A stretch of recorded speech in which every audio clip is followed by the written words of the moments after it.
It's not polite.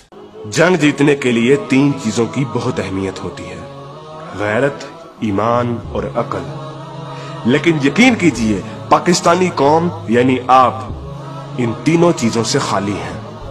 आज मैं आपको मायूस नहीं करूंगा, बल्कि आप लोगों को हकीकत दिखाऊंगा, आप लोगों को आईना दिखाऊंगा। आप लोग वो कौम है कि जिनके इंतहाई संगीन और परेशान कुन हालात में जब आपकी शहरत काटी जा रही थी, तब भी पाकिस्तान के यूट्यूब पर ट्रेंडिंग में ड्रामे और गाने थे।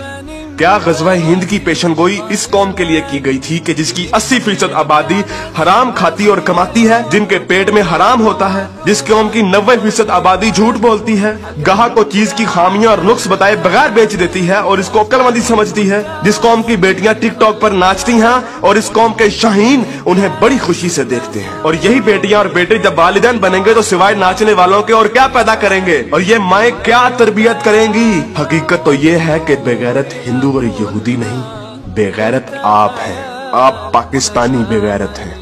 आप लोग वो कौम हैं जो वैसे तो सारा साल इमाम हुसैन के मुकद्दस नारे लगाती रहेगी, लेकिन जब वाकई में कश्मीर मैदान करबला बनेगा तो सारी कौम वही कूफा वाले बन जाएंगे जिन्होंने इमाम हुसैन से कहा था कि आप आए हम आपका साथ देंगे, लेकिन जब वक्त आया तो कोई अपने घर से नहीं निकला।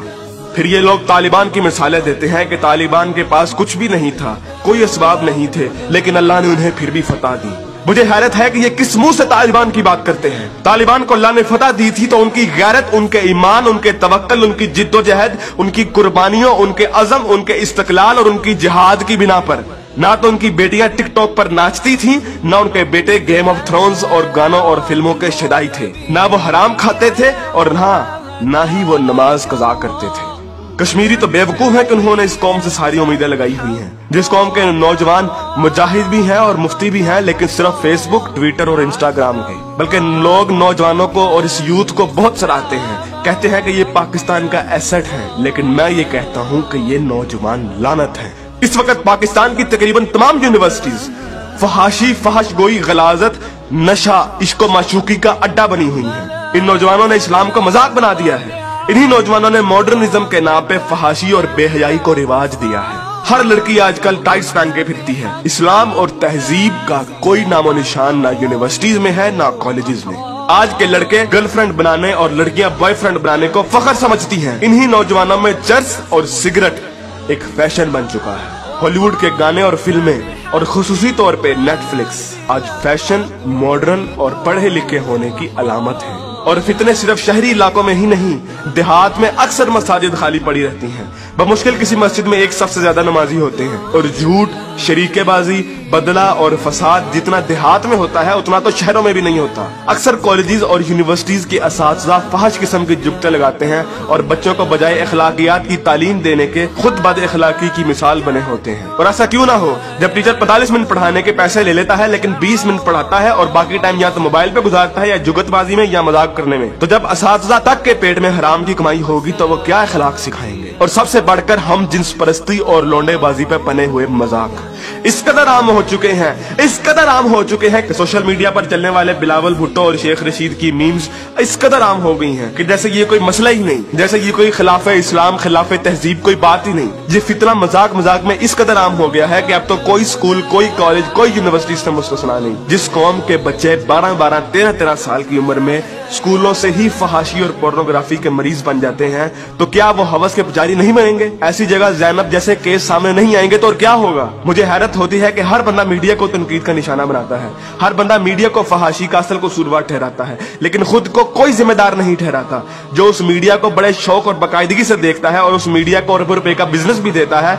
बल्कि टीवी और गाने तो इस कौम के लिए आज ऑक्सीजन बन गए हैं। आप अभी किसी नाई की दुकान पर चले जाएं, किसी दर्जी की दुकान पर चले जाएं, हत्ता कि किसी चिंची रक्षे को देख लें, सब जगह गाने और मुजरे चल रहे होंगे। तकरीबन हर बंदे के व्हाट्सएप के स्टेटस पर या तो कोई टिकटॉक की वीडियो या फिर गाने लगे होंगे। और सबसे बढ़कर बेशर्मी और हराम इस कौम में इस कदर सराहियत कर गया है कि अब तो नातों को भी म्यूजिक के बगैर नहीं सुनते, नातों तक के अंदर म्यूजिक लगा दिया गया है। हमारी कौम का तो मजदूर और गरीब बंदा भी उतना ही खबीस है कि जितना अमीर। हर बंदा हराम खाता और कमाता है, फर्क सिर्फ ये है कि कोई ज्यादा खाता है और कोई कम। मुझे बताइए कि कितने मजदूर और कितने गरीब लोग आप मस्जिद में देखते हैं? किसी बाजार में चले जाएं, मर्दों से कई गुना ज्यादा औरतें नजर आएंगी। औरत अब बाजार की जीनत बन चुकी है। इस इस्लामी मुआशरे में आज तक किसी को कुरान तर्जुमे से पढ़ने की तौफीक नहीं हुई।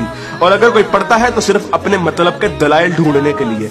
बरेलवी कुरान खोलते हैं तो ईद मिलादुन नबी को सही साबित करने के लिए। शिया कुरान खोलते हैं तो जुलूस और मातम को सही साबित करने के लिए। तबलीगी जमात वाले कुरान खोलते हैं तो सिर्फ तबलीग के दलाइल ढूंढने के लिए। औरतें कुरान खोलती हैं तो मर्दों को निगाहें नीची करने वाली आयत दिखाने के लिए, और मर्द कुरान खोलते हैं तो औरतों को पर्दा करने वाली आयत दिखाने के लिए। और बहुत सी अवाम तो ऐसी है कि जो सिर्फ और सिर्फ वजीफे करने के लिए कुरान खोलती है। यानी इन लोगों ने कुरान को अल्लाह की किताब नहीं बल्कि टेलीफोन डायरेक्टरी बना दिया है।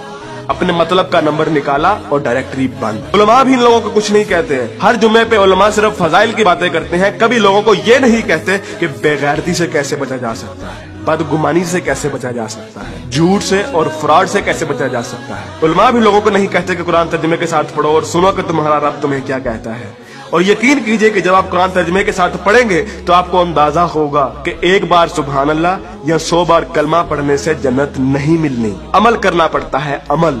लेकिन हमारे मीठे मीठे उलमा और मुबल्लिग सिर्फ और सिर्फ मोहब्बतें बांटने पर जन्नतों का वीजा दे देते हैं। जिस मुल्क में दुनिया में सबसे ज्यादा ईद मिलादुन नबी मनाई जाती हो, मुहर्रम के जुलूस निकलते हो, तबलीगी जमात वाले तबलीग करते हो, वही मुल्क दुनिया में करप्शन और झूठ और हराम कमाने में सबसे आगे है। तुम लोग कुर्बानी के लिए जानवर भी लेते हो तो सिर्फ लोगों को दिखाने के लिए, अपना स्टेटस कायम करने के लिए। यकीन कीजिए असल गद्दार आप हैं। कायदे आजम अल्लामा इकबाल और 50 लाख शोहदा के लहू से गद्दारी की है आपने, पाकिस्तान से गद्दारी की है आपने, और सबसे बढ़कर अल्लाह और उसके रसूल से गद्दारी की है आपने। ग़ज़वा उहद में जब सहाबा ने हुजूर अकरम सल्लल्लाहु अलैहि वसल्लम की एक छोटी सी नाफरमानी की थी तो उस छोटी सी नाफरमानी की बिना पर अल्लाह ने मुसलमानों को बहुत बड़ी शिकस्त दी।